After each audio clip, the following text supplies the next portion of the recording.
billahi minasyaitonir rajim. Bismillahirrahmanirrahim. Alhamdulillahi rabbil alamin. Nahmaduhu wa nasta'inu wa nastaghfiruh. Wa na'udzu billahi min syururi anfusina wa min sayyiati a'malina.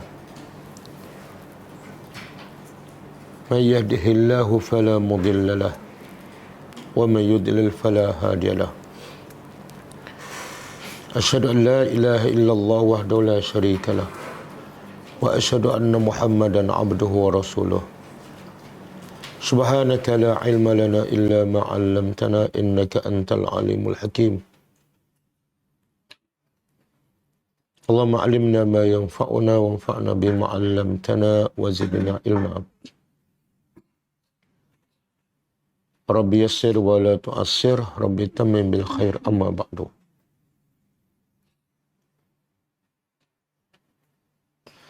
InsyaAllah kita sambut tadabbur surah Al-A'raf ayat 167. Sebelum itu kita tengok pengajaran ayat lepas. Ayat berapa?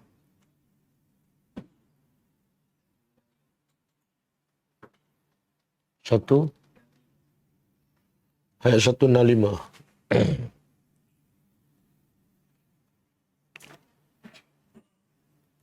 A'udzubillahi minasyaitonir rajim.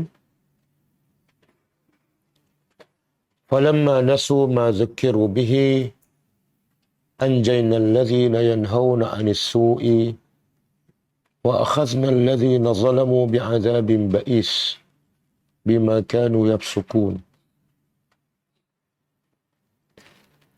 Maksudnya, maka tatkala mereka telah lupa apa yang telah diperingatkan kepada mereka dengannya, kami telah selamatkan orang-orang yang mencegah daripada kemungkaran. Dan kami timpakan orang-orang yang zalim dengan azab yang pedih disebabkan kefasikan mereka.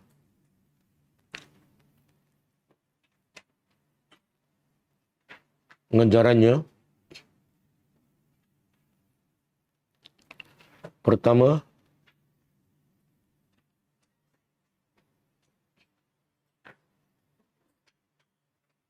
Allah Maha Adil. Allah Maha Adil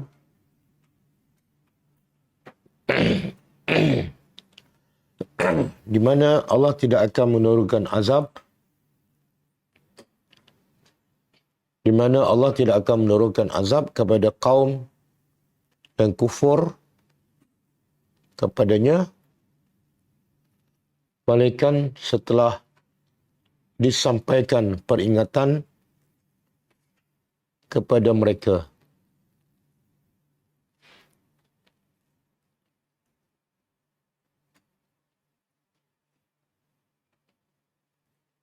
Yang kedua,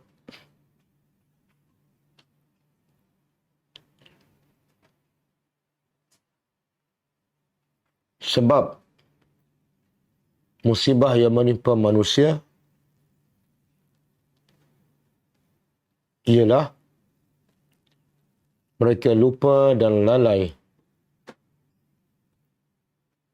daripada peringatan Allah dan terus kekal dalam dosa dan maksiat.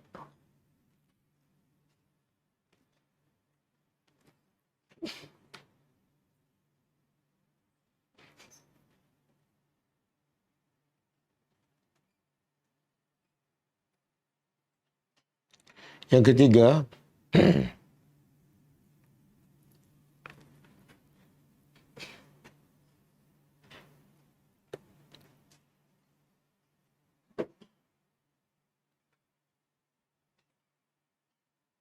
apabila azab Allah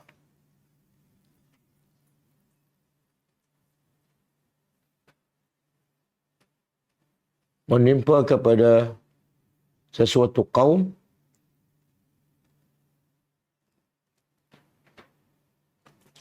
maka yang akan selamat daripada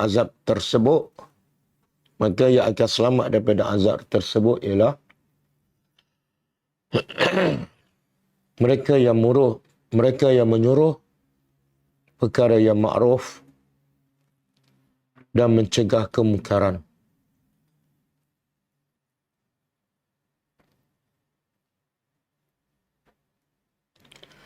Manakala yang melakukan kemungkaran atau tidak mencegah kemungkaran, mereka sama-sama akan diazab oleh Allah.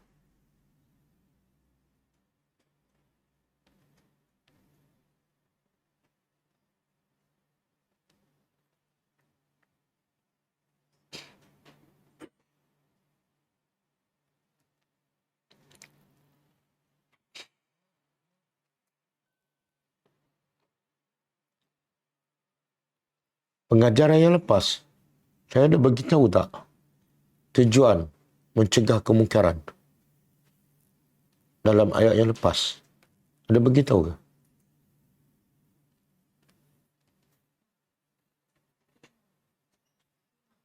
Ha? Tujuan kita mencegah kemungkaran. Ingat ke tak? Kalau tak ingat, belum bagi tahu lah. Siapa boleh sebut? Satu, supaya dapat jawab di hadapan Allah. Yang kedua, semoga orang yang melakukan kemungkaran mengambil faedah dan bertakwa. Yang ketiga, supaya mereka yang buat kemungkaran tidak ada alasan untuk tidak diazab oleh Allah. Okey.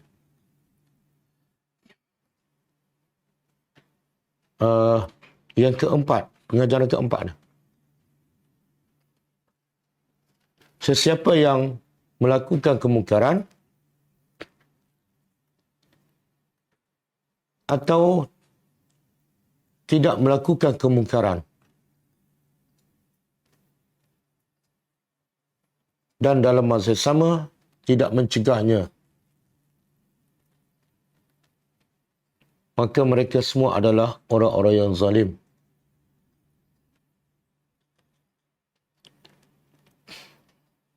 Kerana membiarkan kemungkaran semakin berleluasa.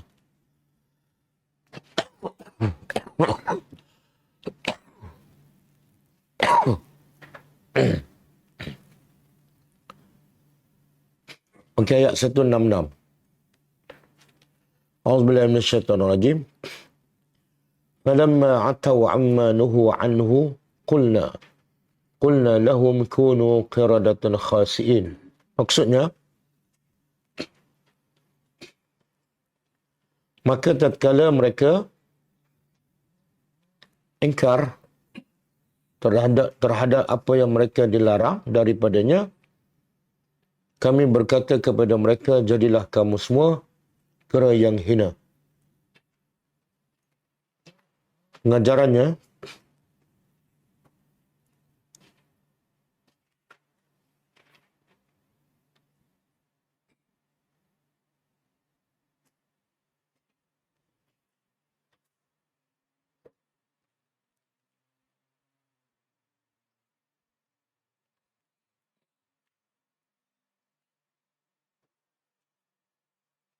antara bentuk azab Allah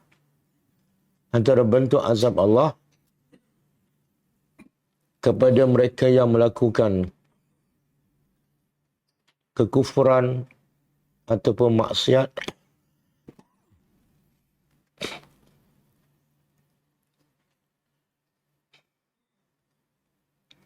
Allah menukarkan rupa bentuk mereka menjadi seperti haiwan. Bagaimana Allah menjadikan Bani Israel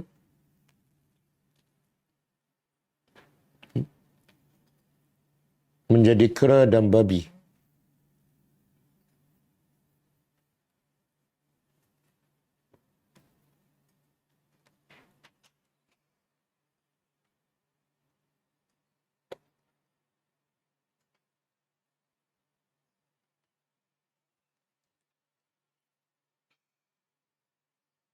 Yang kedua, sesiapa yang tidak beriman kepada Allah dan tidak mentaati perintahnya,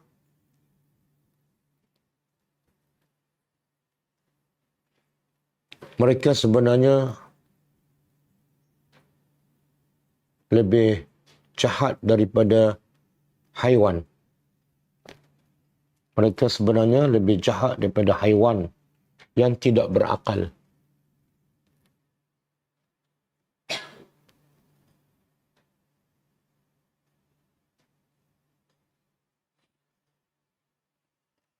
Okey, habis kita sambut tadabbur ayat seterusnya.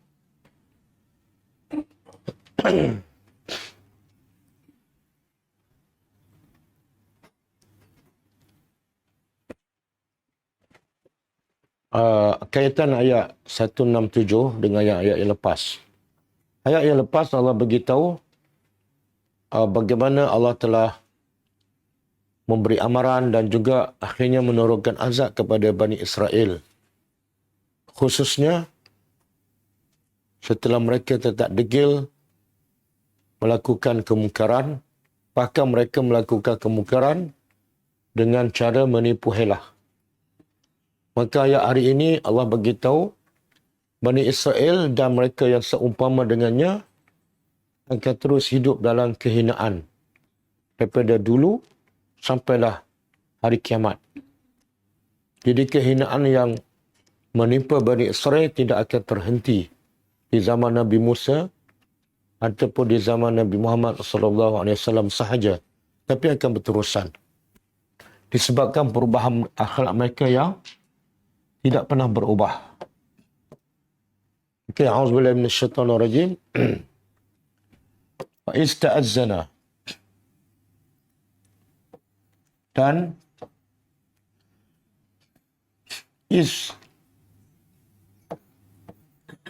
ingatlah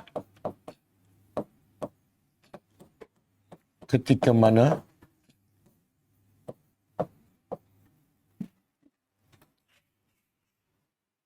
mana ta'azzana bermakna a'lama, telah memberitahu. Rabbuka, Tuhan engkau,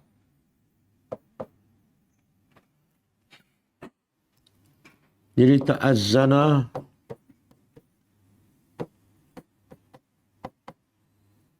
makna dia ialah a'lama. Dia telah memberitahu. Kemudian ta'azzana berasal daripada perkataan azina. Azina. Dan azina bermakna alima. Dia telah tahu. Kalau perkataan asal azina, makna dia alima, dia telah tahu. Tapi bila ditambah jadi ta'azzana, makna dia a'lama. Dia telah memberitahu. Yang bawah ni dia telah tahu. Alima. Yang atas, dia telah memberitahu. Sama dengan ayat surah Ibrahim, ayat yang ke-7. Surah Ibrahim, ayat ke-7. Allah kata apa? Cuba buka. Tekun.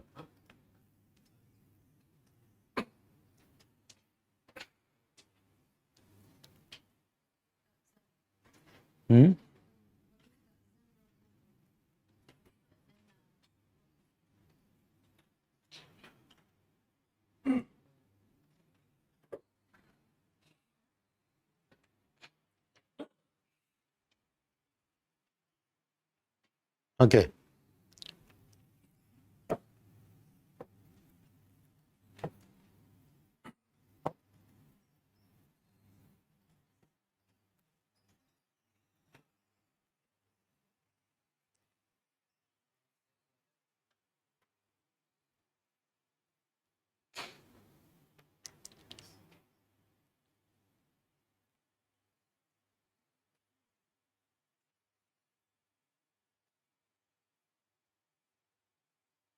Okey.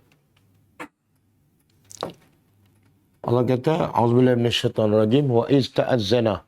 Sama kan? Wa ista'azzana. Dan ingatlah ketika mana Tuhan kamu telah beritahu kamu. Tuhan beritahu kita pada la in syakartum, pastilah sekiranya kamu bersyukur, la azidannakum. Pasti aku akan tambah. Jadi Tuhan beritahu kita tapi ramai yang tak tahu ataupun buat tak tahu. Apa yang Tuhan beritahu? Kalau kamu nak tambah, kalau kamu nak aku tambah rezeki kamu, aku nak beritahu kamu kena buat apa? Apa makna syukur? Taat. Kan? Jadi kaedah formula yang terbaik untuk tambah rezeki ialah taat. Dan tak mungkin kita dapat taat Allah kecuali kita berilmu. Kita tambahkan ilmu.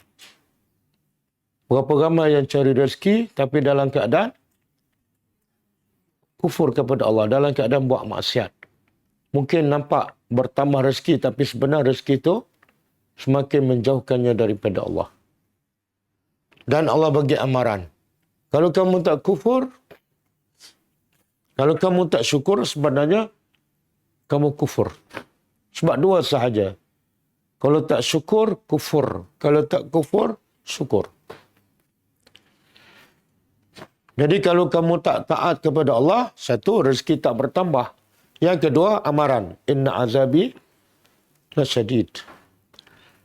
Ini balasan mereka yang tidak syukur. Satu, rezekinya tak akan bertambah. Yang kedua, di akhirat dia akan diazab. Okey? Jadi ta'azzana apa makna dia? Apa makna dia? Dia memberitahu. Allah memberitahu. Okey. Balik pada ayat. Ha?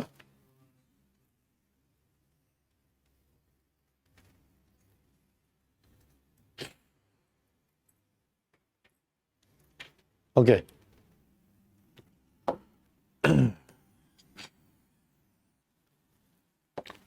Ingatlah ketika Tuhan engkau telah memberitahu engkau, apa dia? La yab'asanna. Lam pasti. Yab'asanna. Apa makna yab'asanna? Dia akan mengiringkan ataupun akan mengutuskan. Yab'asanna yursilanna. Mengutus ataupun mengirimkan.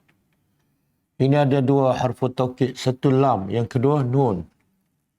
Pasti dia sesungguhnya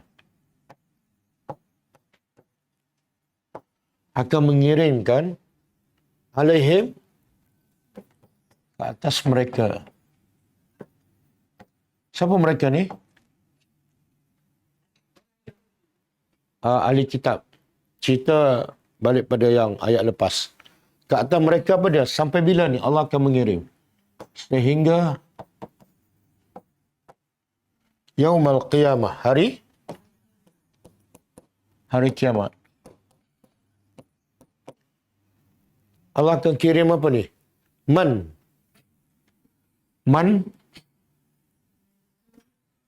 Siapa ataupun mereka yang yasumunakum. Yang akan menimpakan mereka su'al azab. Azab yang buruk.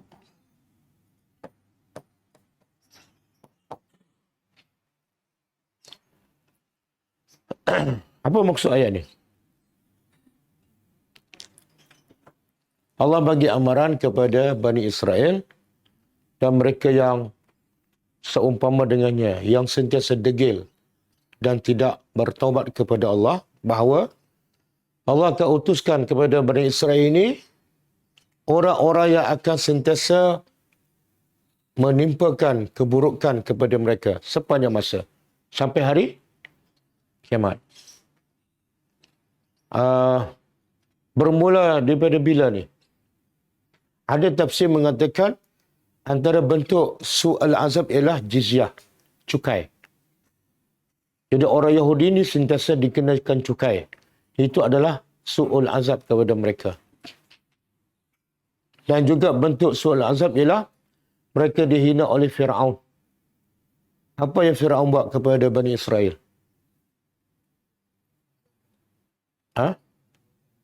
Anak-anak lelaki dibunuh hidup-hidup. Kemudian anak perempuan dibiarkan hidup tapi dalam keadaan hina. Kemudian zaman Nabi kita sallallahu alaihi wasallam, Yahudi di Mekah, di Madinah dihina. Walaupun mereka lebih awal sampai di Madinah dan boleh jadi penduduk asal. Mereka lebih awal datang ke Madinah daripada Nabi. Tapi bila Nabi datang ke Madinah dan menegakkan Islam, Bani Israel dan Yahudi di Madinah dihina sebab kekufuran mereka. Dan akhirnya ketiga-tiga bangsa Yahudi dihalau daripada Madinah. Itu bentuk su'al azab. Bani Qainuqa, Bani Quraizah, Bani Nadir. Jadi hidup mereka sentiasa dalam. Allah mengutuskan ada sahaja orang yang menghina mereka dan menjadikan hidup mereka susah. Sebab itulah man di sini ulama berbeza pendapat. Ada mengatakan man orang yang akan menimpakan su'ul azab pada orang Yahudi. Siapa man ni? Ada mengatakan orang Arab. Dan ada pendapat mengatakan semua umat Nabi Muhammad. Zaman Hitler, Yahudi dihina tak? Hina kan? Siapa yang menghina orang Yahudi? Berapa ramai Yahudi dibunuh? Siapa? Orang kafir. Itulah man. Hitler tu termasuk man. Jadi Hitler tu ada termasuk tak umat Nabi Muhammad? Masuk tak? Kalau bukan umat Nabi Muhammad, umat siapa? Umat Nabi Musa. Umat Nabi Muhammad lah. Semua yang datang selepas Nabi Muhammad adalah umat Nabi Muhammad. Cuma umat Nabi Muhammad terbagi pada dua kan? Umat Nabi Muhammad terbagi pada dua. Satu, ummatun dakwah. Yang kedua, ummatun mustajabah. Umat dakwah ialah umat yang dakwah sampai pada mereka. Tapi mereka tak beriman. Orang kafir, semua tu umat Nabi Muhammad. Dakwah sampai pada mereka. Termasuklah Hitler. Yang kedua, umat Nabi Muhammad ialah ummatun mustajabah. Iaitu umat yang sampai dakwah dan mereka beriman. Macam kita. Okey?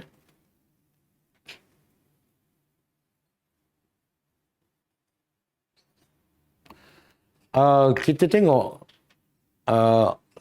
orang katalah Yahudi menguasai ekonomi dunia. Betul kan? Betul ke? Tapi mereka ni hidup dalam tenang ke dalam ketakutan? Dalam ketakutan. Orang Yahudi di Israel, mereka tak tenang. Mereka sentiasa takut pada siapa? Orang Palestin, khususnya orang Hamas. Walaupun Hamas tu menguasai tempat yang kecil sahaja, Gaza, dan dikepung setiap penjuru. Tapi kewujudan Hamas menakutkan orang Yahudi di Israel. Ini maksudnya. Allah menjadikan mereka sentiasa ditimpa su'al azab. Sampai bila ni? Sampai hari kiamat.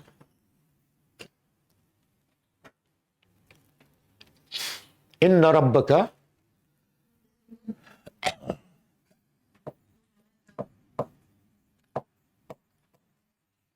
sesungguhnya Rabbaka, Tuhan engkau,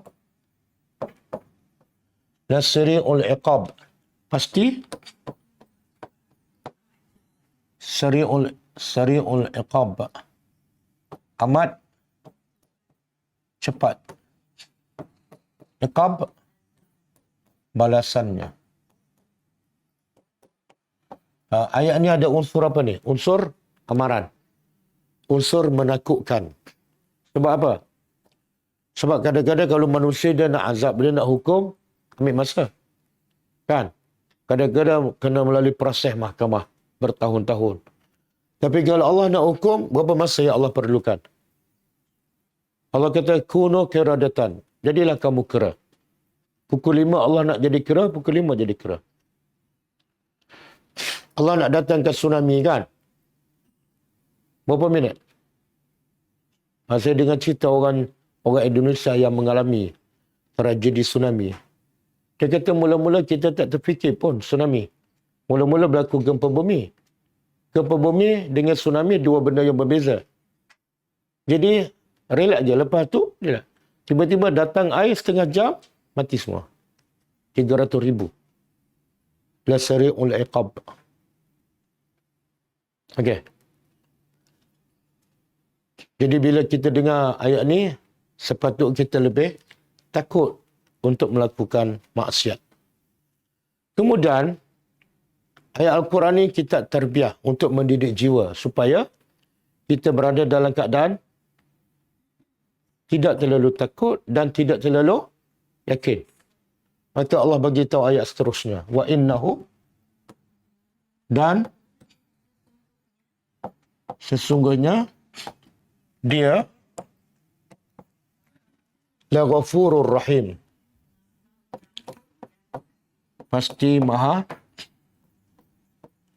pengampun. Rahimun, lagi maha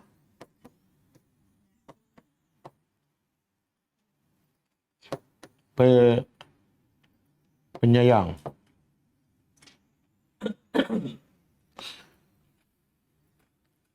Kenapa? Selepas Ghafur, biasa ada Rahim. Pernah tak jumpa Ghafur Sami'un? Ataupun Ghafur Jabbar? Kenapa? Sebab dua sifat ni sangat-sangat penting untuk manusia. Ghafur, bila kita buat dosa, kita perlukan keampunan. Maka kita perlu sifat keampunan daripada sifat Ghafur. Tapi kalau kita dapat keampunan, kita tak dapat rahmat Allah, tak ke mana juga. Betul?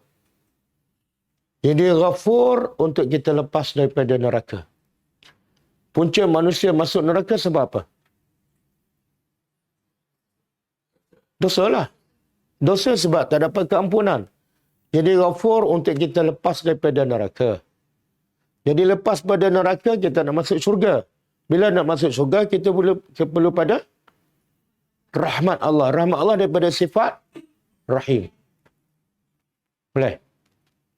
Jadi Allah, yang kedua, Allah nak bagi motivasi pada kita. Bertaubatlah kamu segera. Dosa kamu banyak macam mana sekalipun, dan Yahudi ini memang degil keras kepala. Tapi kalau bertaubat, Allah Maha Pengampun. Bukan setakat Allah Maha Pengampun, tetapi selepas keampunan Allah, ada satu lagi hadiah yang lebih mahal daripada keampunan, iaitu rahmat, rahim. Kita kadang-kadang buat salah pada orang kan, dan kita susah nak minta maaf. Tapi kalau orang yang kita buat salah, dia bagi tawaran. Kamu buat salah dengan saya, tapi kalau kamu minta maaf, saya bagi sebiji kereta. Orang tu segera tak minta maaf. Kenapa? Dia tak akan tangguhkan. Dia tak akan kata, saya minta maaf minggu depan lah. Tak. Sekarang juga saya minta maaf. Sebab apa? Selepas minta maaf, ada rahmat, sebiji kereta. Tapi kenapa manusia bila buat dosa dengan Allah, susah sangat nak bertaubat. Sedangkan, hadiah yang Allah nak bagi selepas manusia bertaubat, bukan sebiji kereta. Apa dia? Surga. Tapi kenapa susah sangat nak bertaubat? Ni, selepas kamu diampunkan dosa, aku bagi rahmat, surga. Rahmat Allah ialah surga. Jadi kenapa susah sangat nak bertaubat? Asyik ulang dosa yang sama. Kenapa?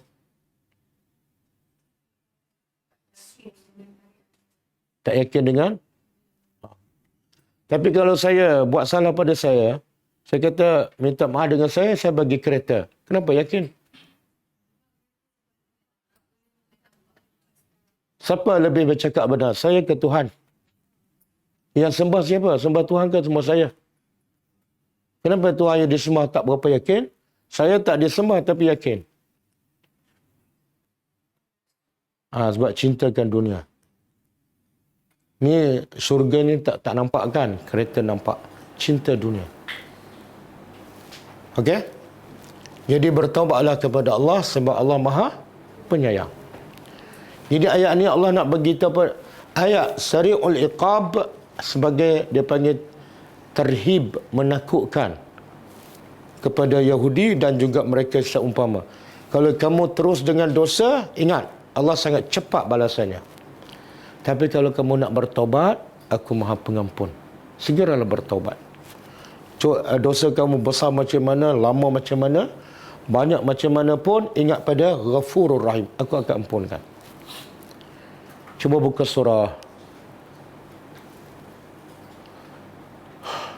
Al-An'am ke?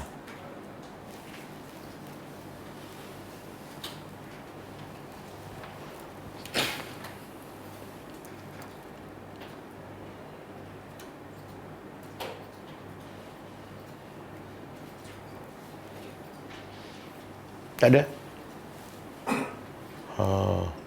Al-Anfal ke? Tak ingat lah.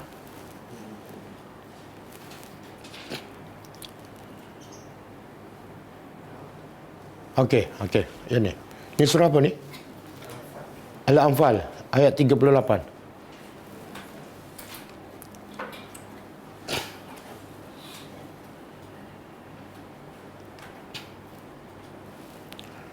Okey, Allah perintah pada Nabi kita sallallahu alaihi wasallam.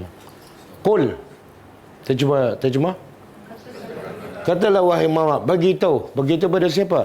Lillazina kafaru. Beritahu pada orang kafir. In yantahu, sekiranya mereka berhenti daripada apa? Kekufuran, kesyirikan, maksiat.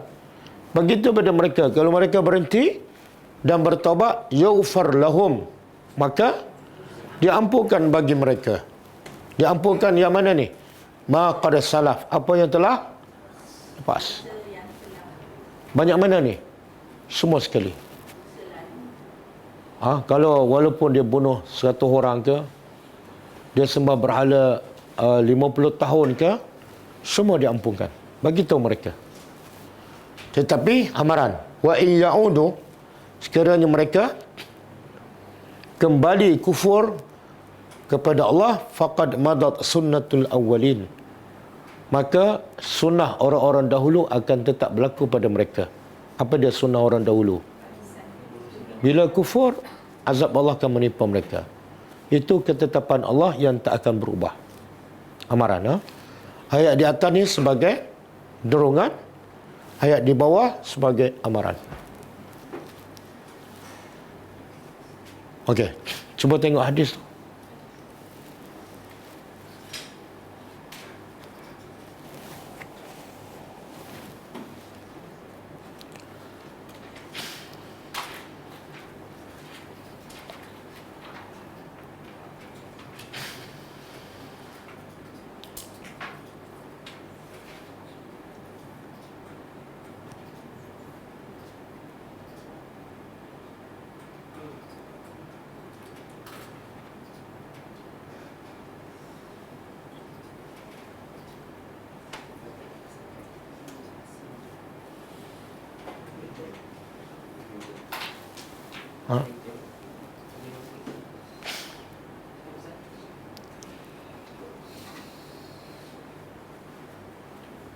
Tak usah.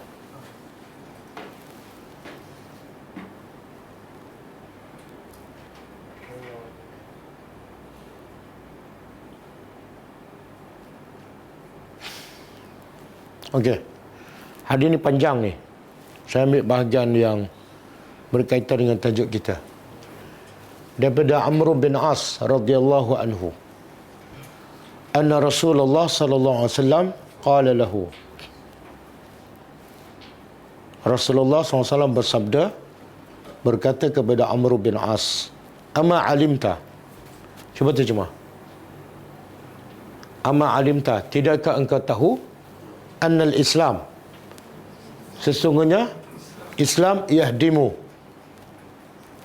yahdimu menghancurkan, meruntuhkan makana qablahu, meruntuhkan semua yang sebelum Islam. Mana kekufuran kamu, kesyirikan kamu 60 tahun, 70 tahun, bila masuk Islam, Islam menutup dan menghancurkan semua. Jadi zero. Jadi ini maksudnya kalau dari orang kafir yang masuk Islam, orang yang Islam yang sebelum ni tak berapa, yang banyak tinggal solat, yang tak taat. Sekarang kita nak dakwah, kita nak suruh dia solat. Jadi boleh tak ayat tadi Al-Anfal ataupun hadis? Nanti sebab kadang-kadang dia dah lama tak solat, lepas tu dia cakap kalau solat nanti nak kena atau berapa puluh tahun tu. Yang mana bagi motivasi pada dia? Katalah dia 50 tahun tak solat kan? Yang mana bagi motivasi pada dia? Satu, kamu masuk Islam, yang lepas tu Allah maafkan. Mulakan hidup baru dan start solat. Yang lepas tak payah qada. Yang kedua, kalau kamu nak start bertaubat, kamu kena qada semua solat 50 tahun. Yang mana bagi motivasi pada dia? Yang pertama. Kalau yang kedua, dia akan buat apa? Ha? Dia mungkin tak jadi nak bertaubat kan? Sebab apa? Nak start yang baru 5 waktu sehari semalam pun, baru nak mula tiba-tiba kena. Okey. Tapi ada pendapat, majoriti ulama mengatakan kena qada. Kena qada. Yang lepas-lepas. Cuma kita tengoklah, pertama dari segi dalil. Yang kata kena qada memang tak ada dalil. Yang ada dalil kena qada hanya Nabi kata bila kamu tertidur ataupun terlupa, bila bangun tidur, kalau pukul 8 pun kena solat. Ataupun kamu terlupa tengah meeting pukul 2 kan, tengok-tengok dah pukul 5, dah habis zuhur, semasa tu ambil wuduk, sedang solat, tak ada masalah. Jadi hadis tu hanya sebut tentang dua. Satu terlupa, yang kedua adapun tinggal solat dengan sengaja, tidak ada dalil. Habis yang mengatakan kena qada ni dalilnya apa?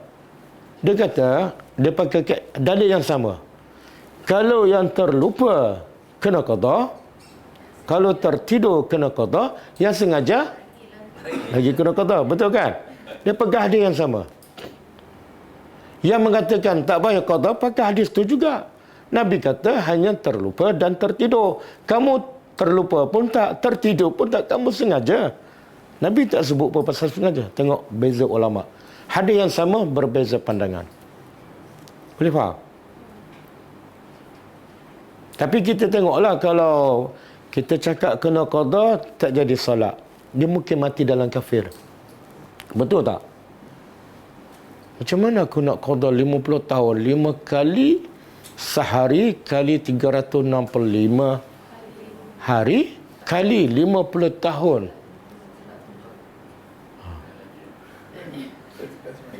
Ha? Umur dia pula dah 60 kan?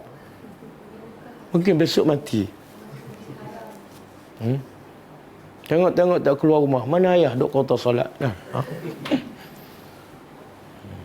Sebab tu pendapat Dr. Yusuf Qardawi, dia kata lebih condong kepada pendapat yang tak wajib qada sebab dalil yang sharih yang jelas tidak ada. Satu. Yang kedua, pendapat yang kata tak payah qada lebih mendorong untuk orang tu bertaubat. Kan? Ni orang kafir ni, kalau dia masuk Islam umur 60, dia kena qada solat tak? Memang tak ada lah kan, sebab dia bukan Islam. Dia tak payah buat apa-apa dan zero dosa dia. Tapi yang Islam ni 50 tahun dia Islam tapi tak solat, bila mula bertaubat dia kena qada. Kan? Siapa yang terbeban? Kan? Jadi tengok keadaan orang tu lah. Aku kalau cakap 50 tahun tak jadi taubat ni, lagi teruk dia. Wallahu a'lam. Okey. Kita balik pada ayat kita.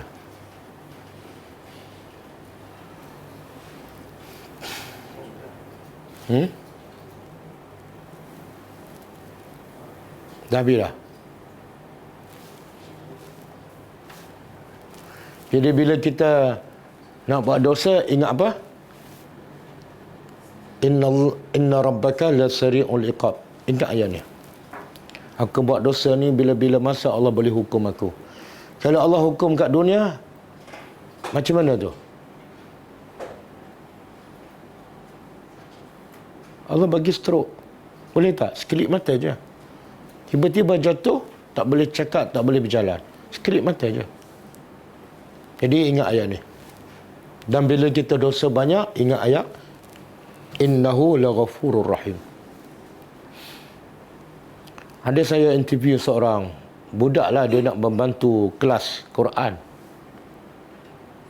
di satu tempat. Umur 14 tahun. Jadi saya tanyalah, salat subuh tak? Masa tu saya interview pukul 10 pagi. Saya tanya, ada salat subuh? Tak solat. Saya kata, ambil wuduk sekarang, pergi solat. Saya kata, sebelum ni, bila bangun pagi tak solat, buat apa? Tak solat lah. Kenapa? Sebab ada ustaz cakap, bila bangun pagi, tak solat, dah habis waktu, tak payah solat. Kan, ada yang mengajar macam tu. Dia kata, solat mesti dalam waktu. Bila ada habis waktu, tak payah solat. Sedangkan Nabi kata, kalau kamu tertidur, bila bangun je, solat. Walaupun pukul 9. Saya kata, awak nak mengajar Quran kan, subuh pun tak solat, macam mana? Pergi ambil wuduk solat sekarang. Okey. Kemudian, ayat seterusnya, Allah cerita antara bentuk penghinaan yang Allah timpa kepada siapa? Bani Israel. Berpanjangan sampai kiamat. Apa dia antara bentuknya? Wa qatta'nahum. Dan kami telah qatta'na ni mazzaqnahum. Kami pecah belahkan mereka. Ini terjemah apa tu?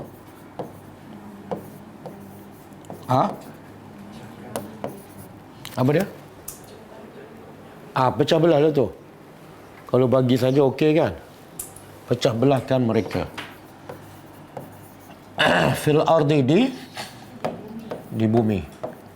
Umaman.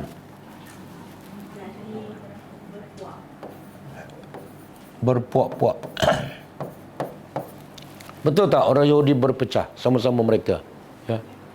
Dan orang Yahudi ada di mana-mana. Ni. Allah kata kami pecahkan orang Yahudi di mana-mana.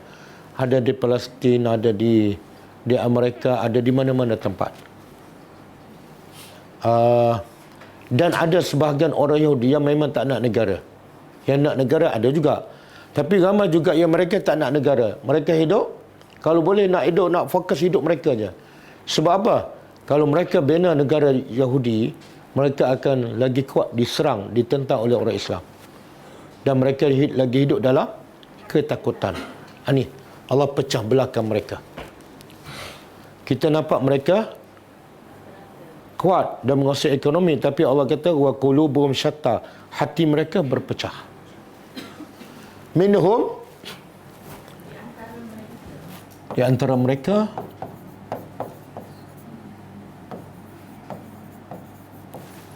as-salihun, ada di kalangan ahli kitab yang soleh. Soleh ni mana? Beriman. Ada kan ahli kitab yang beriman? Kalau zaman Rasulullah, contohnya siapa? Kalau kalangan Yahudi. Tak, Warakah bukan di Madinah. Di Madinah. Warakah bukan Yahudi. Siapa? Abdullah bin Salam. Dia asal dia orang Yahudi. dan dia hafal kitab Taurat. Jadi dia jenis orang yang betul-betul beriman dengan kitabnya. Sebab tu bila Nabi datang ke Mekah, dia pertama datang dan dengar apa Nabi cakap. Dia tengok rupa Nabi.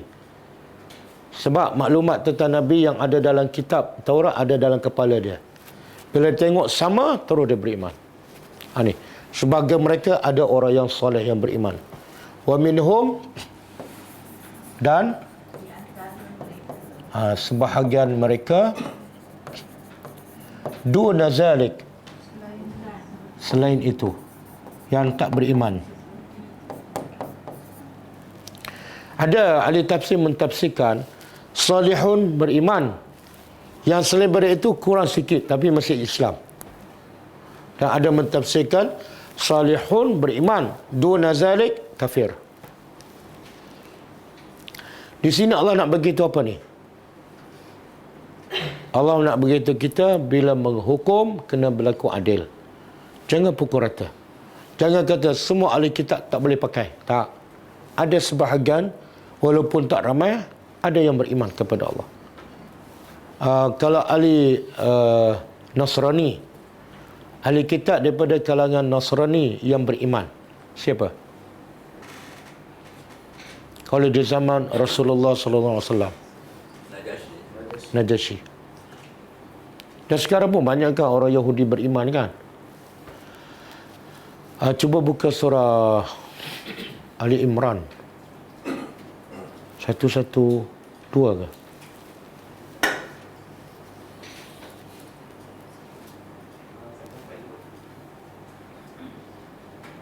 Bukan. Ni 113. Cuba terjemah. Laisu. Apa makna laisu? Laisu ni kalau seorang, laisa. Laisa pernah dengar laisa?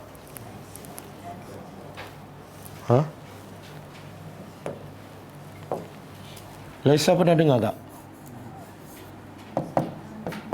Tak pernah dengar. Pernah jumpa tak dalam Quran? Pernah? Cuba sebut ayat yang ada laisa. Laisa? Laisa kamitslihi syai'un. Tidak ada sesuatu pun yang sama dengan Allah. Ataupun laisal birra an tuwallu wujuhakum qibala al-masyriq. Okey, kalau satu laisa, kalau seorang. Kalau ramai, laisu.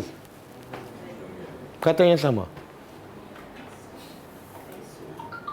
Kalau dua orang, mereka berdua bukan. Tambah alif. Laisa. Tambah alif. Alif ni menunjukkan dua. Laisa. Seorang laisa. Kalau dua, laisa. Kalau ramai, laisu. Jadi ramai ni balik pada siapa? Ahli kitab. Mereka tu ahli kitab tidak. Tidak apa? Sawaan. Tak sama. Jangan pukul rata. Islam mengajar kita supaya berlaku adil. Mereka itu tak sama. Min ahlil kitab. Ada sebahagian ahli kitab ummatun. Satu umat, satu golongan yang qaimah. Yang tegak di atas kebenaran. Apa sifat ahli kitab yang beriman? Apa ciri-ciri utama? Ciri-ciri utama ahli kitab yang beriman kepada Allah ialah yatluna ayatillah. Selalu membaca ayat Allah. Tengok. Allah tak kata solat. Asas beriman mesti baca ayat Allah. Baca ni maksud dia faham. Kalau kamu beriman, mengaku beriman, tapi ayat Quran pun tak faham, itu dakwah yang boleh dipertikaikan. Jadi ciri-ciri ahli kitab yang beriman ayat Allah, puji apa dah? Dia suka baca ayat Allah. Kemudian waktunya bila? Malam. Benda yang paling penting, baca ayat Allah. Waktu yang paling penting, malam. Kenapa malam? Yelah, memang malam sunyi. Kenapa baca Quran di waktu sunyi?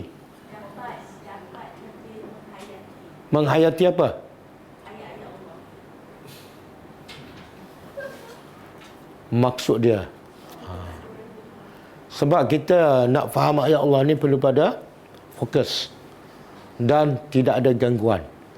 Kalau kita baca siang hari dengan urusan dunia, dengan anak, dengan cucu kan, asyik dia betul tajwid je, tak sempat nak tengok makna.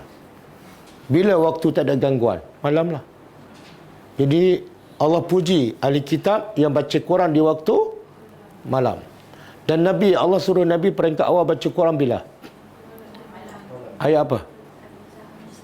Muzammil, cuba baca ayat tu.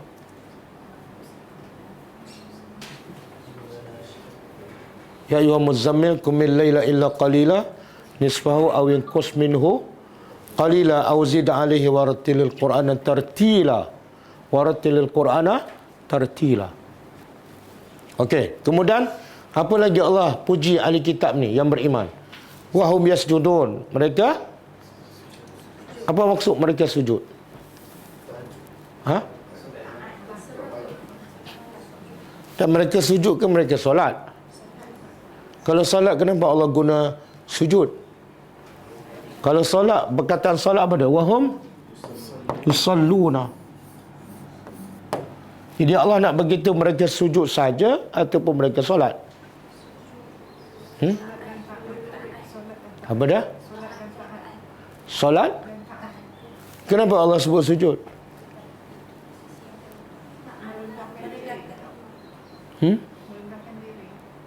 Yelah, rokok pun merendahkan diri. Kenapa tak yarka'un? Apa dia? Dia Allah sebenarnya nak beritahu solat, tapi Allah nak dalam masa nak beritahu solat, Allah juga nak beritahu perbuatan yang paling penting dalam solat, iaitu sujud.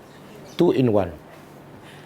Kalau Allah kata mereka yusallun, kita tak tahu apa perbuatan paling penting dalam solat. Tapi bila Allah kata yasjudun, kita faham dua. Satu solat, yang kedua yang paling penting dalam solat ialah sujud. Sebab tu kenapa sujud paling penting? Sebab dia menggambarkan kedudukan manusia paling hina. Muka yang suci bersih, dia letak tepat kaki. Sebab apa? Sebab merendahkan diri pada Tuhan. Dan sebab tu Nabi kata perbanyakkan. Bukan, perbanyakkan doa. Perbanyakkan doa dalam sujud.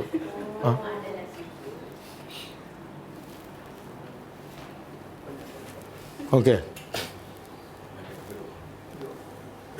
Banyakkan doa dalam sujud.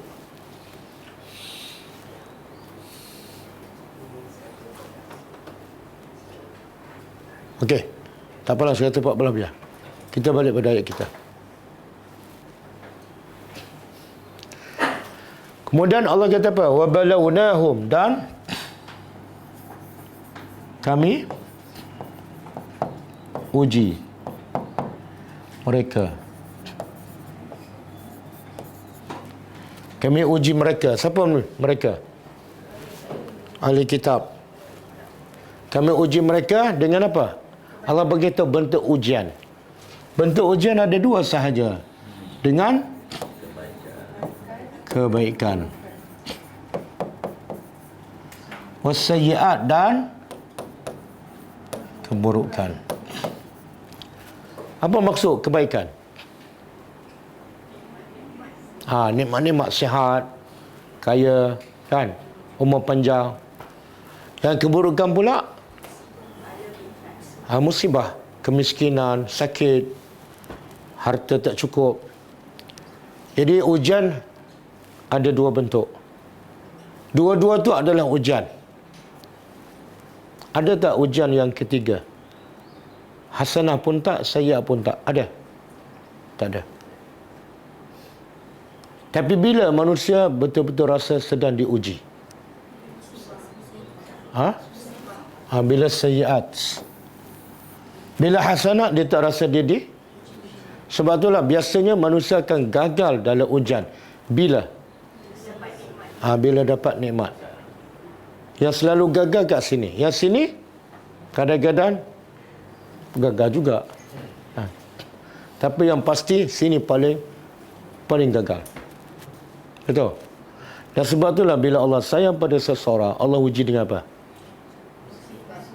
Allah uji dengan sayyiat bila Allah sayang. Kenapa? Ha? Sebab Allah tahu manusia akan cari Tuhan bila ada susah. Bila dia senang, manusia memang lara. Kalla innal insana la yatgha ar-ra'ahu istaghna. Allah kata manusia ni pasti akan melampau bila ar-ra'ahu istaghna. Bila dia lihat diri dia serba cukup. Sihat, duit banyak, umur panjang, anak semua berjaya, biasanya melampau. Okey. Jadi nak Allah uji sayyi'at ke hasanat? Apa suka pula? Nak yang mana? Nak yang senang, tapi yang kita selalu gagal yang senang lah. Jadi sebenarnya nak ujian ke nak berjaya? Nak berjaya kan? Kalau nak berjaya, ya ni. Sebab itulah hampir semua para Nabi banyak diuji dengan apa? Musibah. Kebanyakan para Nabi. Bila selalu diuji hasad ni, takut-takut apa? Takut gagal. Okey. Jadi sekarang nak minta apa ni? Kita selalu minta benda yang cari pasal. Apa dia? Minta sihat. Tu hasanah tu. Minta rezeki. Minta banyak umur. Itu semua cari pasal tu. Kan? Kenapa tak datang kelas berjalan? Sebab apa? Sihat. Kenapa tak datang kelas? Saya ikut online. Kenapa? Sakit. Sakit pun ikut online. Okey. Kenapa berjalan? Sebab duit banyak. Saya ustaz, saya tak pernah berjalan. Saya tak pernah naik kapal terbang apa. Sebab Allah uji dengan tak ada duit. Kan? Baguslah. Okey. Sebab tu kita pernah tadabbur bab ujian kan. Wajib setiap orang beriman merasai dia sentiasa diuji 24 jam. Bukan masa hasanat saja. Bukan masa sayyiat aja. Tapi masa sihat, sekarang ni aku sedang diuji. Kena ada perasaan tu. Dan saya bagi contoh kan. Siapa contoh? Orang yang bila Allah bagi lagi banyak nikmat, lagi dia rasa dia sedang diuji dengan nikmat tu. Siapa? Nabi Sulaiman. Apa dia kata? Bila Allah uji dengan nikmat, dengan hasanat, apa dia kata? Itu ayat orang yang lulus ujian. Semua yang Allah bagi ni bukan kelebihan aku. Bukan aku baik sangat pun. Bukan aku istimewa. Tak. Sebab Allah nak uji aku. Sebab tu ini haza min fadli rabbi. Ini anugerah Tuhan. Bukan sebab aku baik.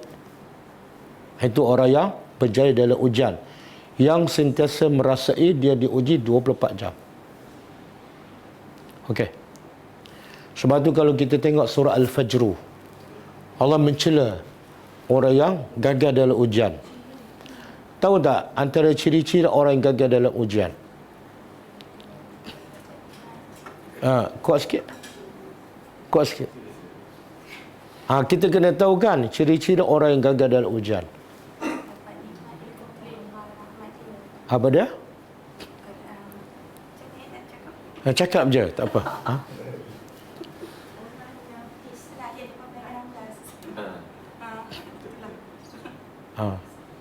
Bila dia dapat nikmat, dia rasa dia akramani. Allah suka pada dia. Itu ciri-ciri orang gagal. Dia perasan dia okey, itu ciri-ciri orang gagal. Alhamdulillah. Saya sepanjang hidup tak pernah sakit. Ciri-ciri orang gagal kan. Sebab apa? Macam mana kamu kata okey, sedangkan mungkin masa kamu sihat tu kamu lalai. Kan? Sepatutnya dia kata apa? Risaulah, saya ni tak pernah sakit. Risau. Kok. Cuba buka surah Al-Fajr. Ayat 17. Apa dia? Tak, kita boleh rasa Allah sayang kita bila tu? Bila Allah uji kita, contohlah Allah bagi musibah, kita boleh reda, kita boleh sabar. Allah sayang pada kita. Dan bila Allah bagi nikmat, kita semakin taat, kita boleh rasa Allah sayang pada kita. Dulu solat 5 waktu je. Tapi bila harta semakin bertambah, tambah solat sunat. Dulu puasa Ramadan je, bila harta bertambah, tambah puasa sunat. Okey. Tengok ayat sebelum ni Allah dah bagi tahu kan, bila manusia diuji dengan nikmat, dia kata apa? Akramani. Allah suka pada aku. Dan bila Allah bagi musibah, dia kata apa? Ahanan. Allah tak suka pada aku. Tengok Allah bagi tahu ciri-ciri orang yang gagal dalam ujian. Kalla. Lepas dia ayat pasal tu, Allah beritahu, sekali-kali tidak, la tukrimunal yatim, kamu tidak memuliakan anak yatim. Kamu kata Allah bagi nikmat, kamu kata Allah muliakan kamu. Allah kata tak, kamu tak mulia pun. Sebab apa? Kamu tak memuliakan anak yatim. Jadi siapa yang tak memuliakan anak yatim, dia gagal dalam ujian. Boleh faham? Jadi kemuliaan manusia ialah muliakan anak yatim, salah satu. Yang kedua, wala tahaduna ala ta'amil miskin. Kamu tak mulia pun sebab kamu tak mendorong untuk bagi makan pada orang miskin. Tengok Allah kata tak mendorong, bukan tak bagi makan. Beza tak? Tak mendorong bagi orang makan dengan tak bagi makan. Beza? Apa beza dia?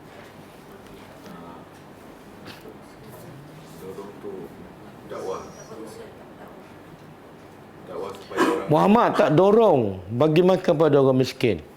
Muhammad tak bagi makan. Yang mana lebih teruk? Tak dorong, kenapa? Kalau dia tak dorong, maknanya dia bagi makan tak? Lagi tak bagi. Faham tak? Kadang-kadang orang dia tak bagi makan, tapi dia dorong orang. Kamu bagilah makan, aku ni ada hal sikit. Faham? Jadi Allah kata orang yang gagal dalam ujian, walaupun harta banyak, tapi tak bagi makan ataupun tak dorong bagi makan kepada orang miskin, gagal. Tengok Allah bagi ukuran. Ukuran kejayaan bila diuji dengan kebaikan apa dia? Dalam kepala dia cari anak yatim, cari orang miskin. Lagi tu apa dia? Wa ta'kuluna turasa akalan lamma. Kamu pula suka makan, ta'kulu ni makan. Turas, harta pusaka. Akalan lamma, makan sungguh-sungguh. Anak yatim kan kecil lagi, dia pula diamanah menjaga harta anak yatim. Dia pulun, dia balun habis. Dan punca semua tu apa dia? Wa tuhibbunal mala hubban jamma. Kamu sangat cintakan harta, cinta yang melampau. Boleh cinta harta, tapi jangan cinta jamma. Apa makna jamma? Jamma ni cinta yang melebih, cinta yang banyak. Sampai lupa anak yatim, lupa orang miskin. Kan? Ini bila diuji dengan apa ni? Hasanat. Gagal. Jadi sebab itulah Allah pesan Nabi kan, fa ammal yatima fala taqhar. Kamu anak yatim ni, alam yajidka yatiman, bukankah Allah dapati kamu anak yatim? Allah yang jaga kamu. Maka lepas ni fa ammal yatim fala taqhar. Bila jumpa anak yatim, jangan kamu herdik, sebab kamu pun asal anak yatim. Okey. Kita balik pada ayat kita. Allah uji mereka semualah, Bani Israel dan juga semua kita, dengan hasanat dan sayyiat. Apa faedah? La'allahum, supaya mereka yarji'un, mereka kembali. Sayang tak Allah pada umatnya, pada hambanya? Cara Allah sayang pada? Bagi ujian. Allah tak nak kawan tu lara dengan kesenangan sampai dia mati, lupa daratan. Maka Allah bagi sayyiat supaya mereka kembali kepada Allah. Dan ramai tak daripada kaya jatuh miskin balik kepada Allah? Ramai tak? Dan ramai juga tak. Ya daripada miskin, okey. Bila kaya, lupa pada Allah. Itu lagi bahaya. Lagi ramai. Jadi akhirnya nak kaya ke nak miskin? Sebenar jawapan dah ada, kan? Jadi yang kita dah bekerja dari pagi sampai petang, daripada muda sampai ke tua, nak kaya ke nak miskin? Semua nak kaya, kan? Tapi kita lupa, kekayaan tu kadang-kadang menjerat kita. Betul? Okey, habis. Oh, habis dah ayat. Boleh jadi kaya, tapi kayalah macam Abu Bakar. Kalau nak bagi-bagi, slow dah. Kita baca sikit kitab Syarah Bulughul Maram, Fiqhul Hadis, bab solat.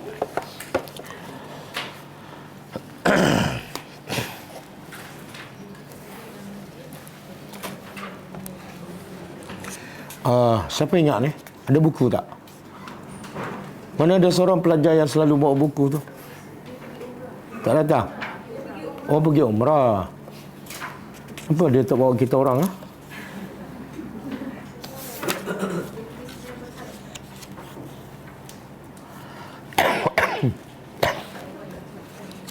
Siapa ingat muka surat berapa ni?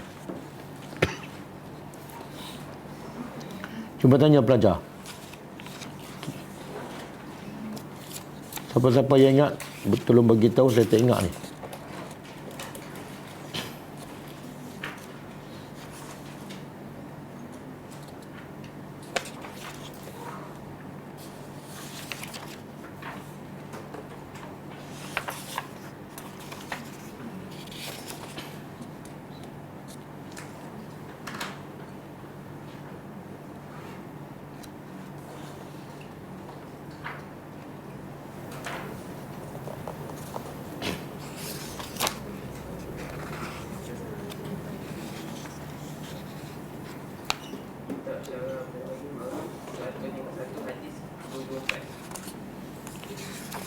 Satu 151 hadis.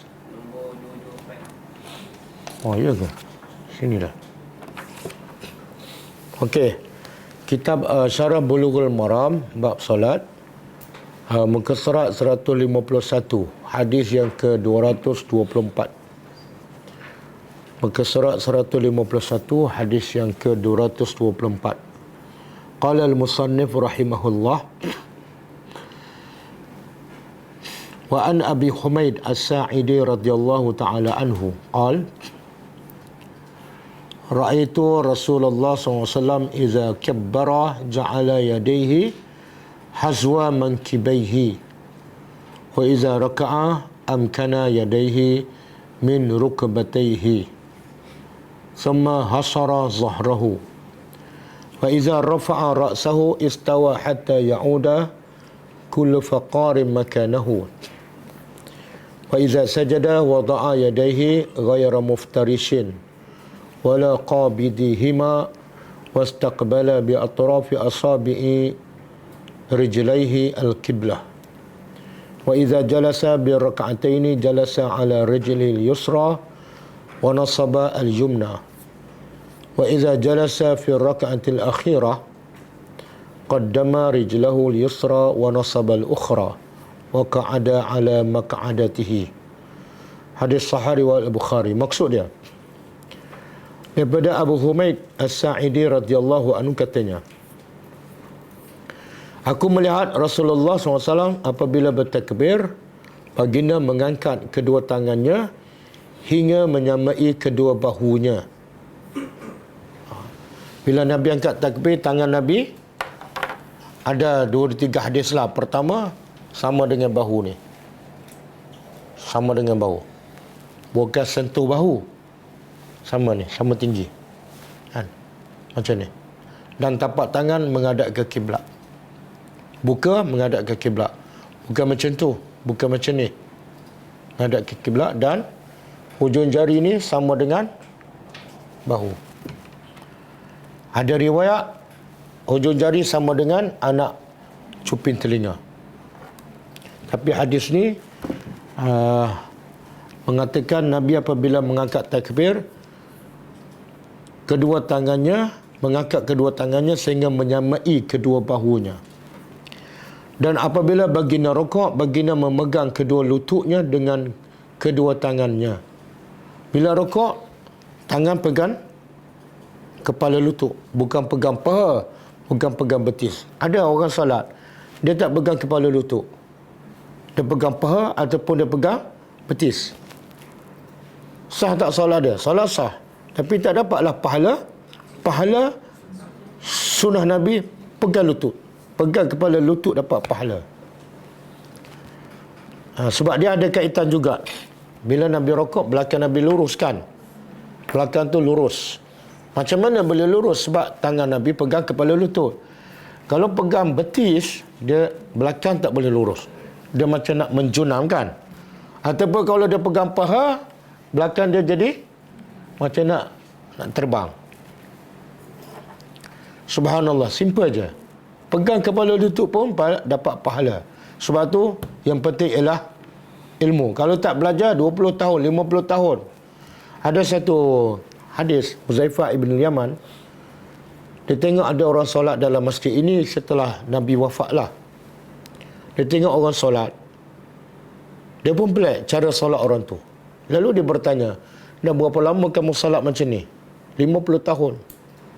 Maka kata Huzaifah, kalau kamu mati dalam solat macam ni, kamu bukan mati di atas agama Nabi Muhammad.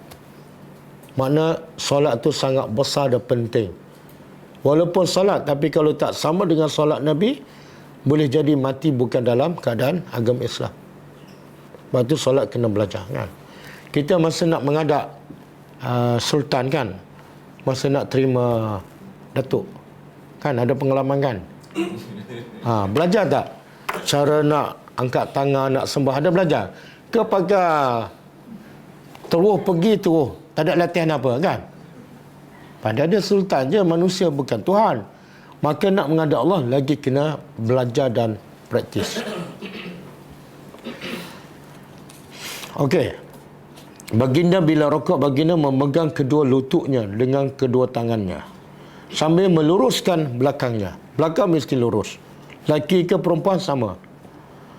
Apabila baginda mengangkat kepalanya, bangkit daripada rukuk, baginda berdiri tegak sehingga setiap tulang kembali ke posisi masing-masing. Bila bangun daripada rukuk, berdiri tegak. Jangan bangun daripada rukuk terus sujud. Boleh batal solat sebab tidak ada tamakninah. Apabila baginda sujud, baginda meletakkan kedua tangannya tanpa merapatkan lengannya ke tanah. Ini pun ramai ni. Nabi bila sujud, Nabi ni, dia panggil apa? Siku. Dia tidak letak di tanah. Bahkan ada hadis Nabi larang, jangan kamu sujud seperti anjing. Cara anjing duduk tengok tak? Tangan dia rapat ke tanah daripada ujung ni sampai ke sini. Itu cara anjing. Dan memang ada. Semalam baru saya tengok kat surau. Siapa tak faham lah dia orang ni. Masjid pergi, tapi cara solat tu macam main-main je. Orang dah qomat, dah angkat takbir, dia dah baca elang kat luar, pakai jubah.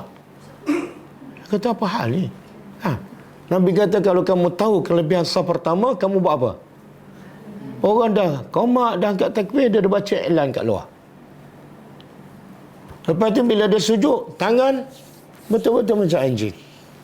Ya Allah, rugi tak? Lepas tu sampai dia terlepas satu rekat. Pada masa orang qomat, dia ada kat luar. Benda-benda macam tu, siapa tak faham kenapa masih berlaku kepada orang yang selalu pergi masjid dan juga dengar kuliah maghrib. Kenapa masih berlaku? Yalah, ada kuliah maghrib kan. Kalau yang tak pernah pergi masjid, okey kan? Siapa tak faham? Sebab tu yang terbaiknya siapa yang mengajar orang jemaah masjid itu? Yang terbaik. Tapi imam dia di Malaysia, imam tak boleh mengajar. Imam tauliah lain, mengajar tauliah lain. Betul kan? Sepatutnya yang mengajar ialah orang yang kampung tu. Sebab orang kampung tu tahu masalah jemaah tu. Dia tengok sikit hari kan. Macam saya tengok sikit hari jemaah tu. Gelagak jemaah apa. Tapi orang tak jemput. Ha. Yang mengajar mana? Yang datang dari tak ke mana? Tak kenal pun jemaah. Tak tahu pun perangai jemaah. Dan tak perhati pun solat jemaah. Maka solat jemaah ke salam berulang. Betul tak? Ya? Dia baca kitab je. Jemaah solat tak betul. Rukuk tak betul. Sujud tak betul. Dia tak kisah.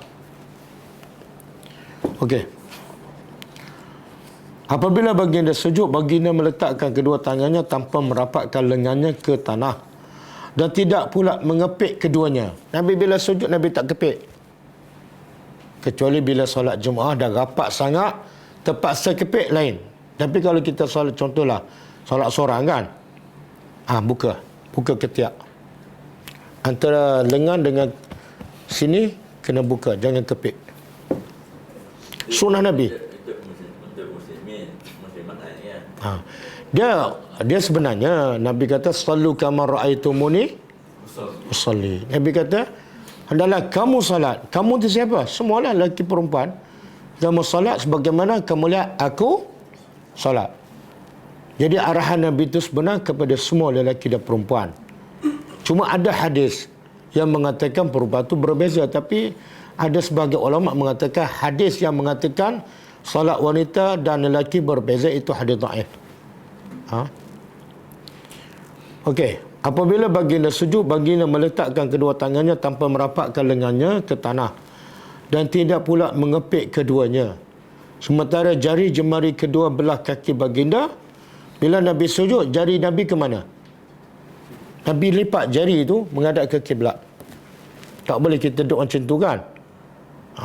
Jari kena lipat dan bagi menghadap ke kiblat. Jari apa ni? Jari kaki lah.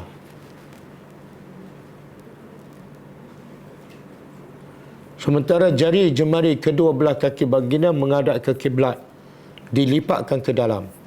Apabila duduk dalam 2 rakaat tasyahud awal, baginda duduk di atas telapak kaki kirinya dan menegak kaki kanannya. Macam kita duduk antara dua sujud lah. Duduk antara dua sujud dengan duduk tahiyat awal sama kan? Apabila duduk dalam rakaat terakhir, iaitu tasyahud akhir, baginda menghulurkan kaki kirinya dan menegak kaki yang lain, kaki kanan. Dan beliau duduk dengan punggungnya. Jadi kalau duduk tahiyat akhir, punggung di atas lantai. Macam biasalah. Hadis sahih riwayat Bukhari. Okey, huraian dia kita bacakan datang insya-Allah, panjang huraian dia. Cukup setakat ni kita insya-Allah kita jumpa malam ni. Tapi tengok keadaan lah. Suara, kalau ada suara balik, setakat ni kita ada kelam bahasa Arab malam ni insya-Allah. Okey, kita tutup dengan baca tasbih kafarah. Subhanakallahumma wa bihamdika asyhadu an la ilaha illa anta astaghfiruka wa atubu ilaik. Assalamualaikum warahmatullahi wabarakatuh. كتاب الله ترق جنانه وتنل